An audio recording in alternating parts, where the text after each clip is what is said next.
बच्चों ये है कक्षा 9वीं का गणित विषय का पेपर जो कि अर्धवार्षिक परीक्षा 2025-26 का है। समय इसमें 3 घंटे पूर्णांक 74 है। ये इसके निर्देश हैं।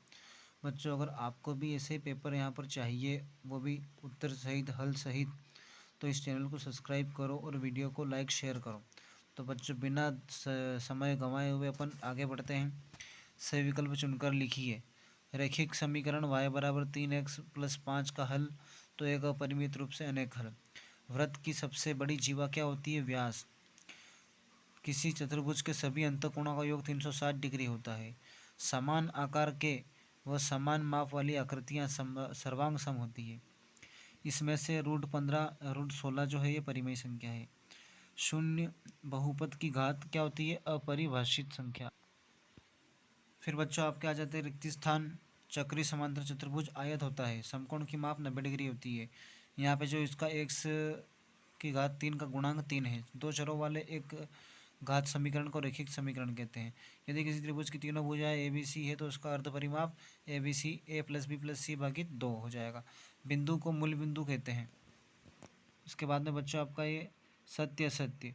प्रत्येक अपरिमेय संख्या एक वास्तविक संख्या होती है, सत्य है। अगर 75 डिग्री का पूरक 105 है तो यह सत्य है। एक समांतर चतुर्भुज सम्मुख भुजाएं बराबर नहीं होती, ये भी असत्य है। दो चरों वाले रैखिक समीकरण का मानक रूप, ये सत्य है। दो घात वाले बहुपद को द्विघाती बहुपद कहा जाता है, सत्य है। यूक्लिड की 6 अवधारणा है, यह असत्य है। इसके बाद में बच्चों ये सही जोड़ी आ गई आपकी, और ये एक शब्द एक वाक्य में उत्तर।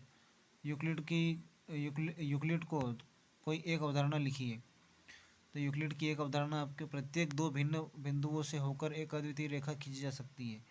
इस समीकरण में y का मान 2 होगा और यहाँ पे कोण c बराबर 35 डिग्री होगा। a + b की घात 3 का फार्मूला मैंने लिख दिया है। दो वृत्त सर्वांग सम होंगे जब उनकी त्रिज्या समान होगी। और इस आकृति में x की वैल्यू 125 आ जाएगी, 125 डिग्री। उसके बाद बच्चों हर का परिमेयकरण कर दिया मैंने, इन दोनों का गुणा कर दिया है और इसको सरल कर दिया है। इसके बाद में प्रश्न क्रमांक 8 में यहाँ पर x की वैल्यू -1/2 आ गई है। और भुज कोटि मैंने निकाल दिया, और कौन से चतुर्थांश में कौन सा बिंदु है ये भी मैंने आपको बता दिया। k का मान 7 आया है।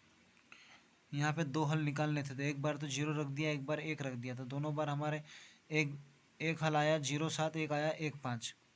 इसके बाद में बच्चों ये तो सभी ये परिभाषा है, और गुण के बाद हमारा आता है त्रिभुज का अर्ध परिमाप। तो अर्ध परिमाप आ गया 48 सेंटीमीटर और पूरा परिमाप आ गया इसका 42 सेंटीमीटर। गुणा कीजिए, तो हमने गुणा कर दिया। फिर दशमलव में लिखिए, दशमलव में लिख दिया। इसके बाद में बच्चों आकृति वाले प्रश्न आप करेंगे। ये परिभाषा वाले हमने छोड़ दिए, बड़े थे। फिर यहाँ पे एकांतर कोण, यहाँ पे ये दोनों कोणों का माप यहाँ पे ये आ जाएगा। फिर इसका गुणनखंड भी हमने कर दिया। फिर ये इसका प्रसारित रूप लिख दिया, और इसका जो P/Q के रूप में लिखना था तो ये हमने यहाँ पे 1/3 आएगा इसका उत्तर। फिर यहाँ पे तीनों का मान ज्ञात करना था तो तीनों का मान ज्ञात हो गया।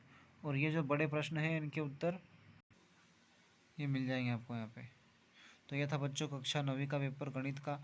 अगर आपने वीडियो पूरा यहाँ तक देखा हो तो चैनल को सब्सक्राइब करो। मिलते हैं अगले वीडियो में।